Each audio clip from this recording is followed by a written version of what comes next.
Heymelere gidin gelin, çapandan üstüdan ile ayrı çapan giyim gel. Cevazlarım sözleri, acaba bu sözleri, sevdiye koyarım seni.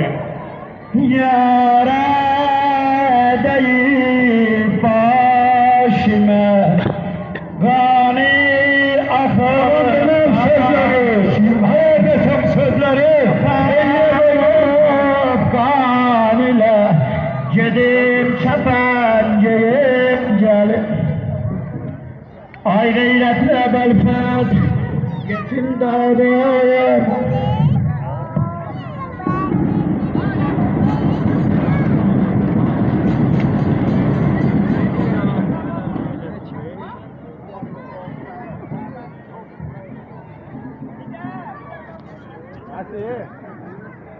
Ekber laylayı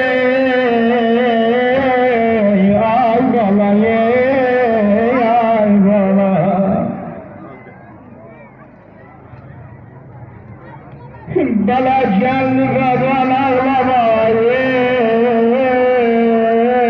yüreçleri dağlamaya gelmişem ayvalayı, ay bala. Olmaz canını saklamaya gelmişem ekmerim ağlayı, ekmerim ağlayı. O kanlı gözlerin aç, bala yerine hala kaldı baba ne?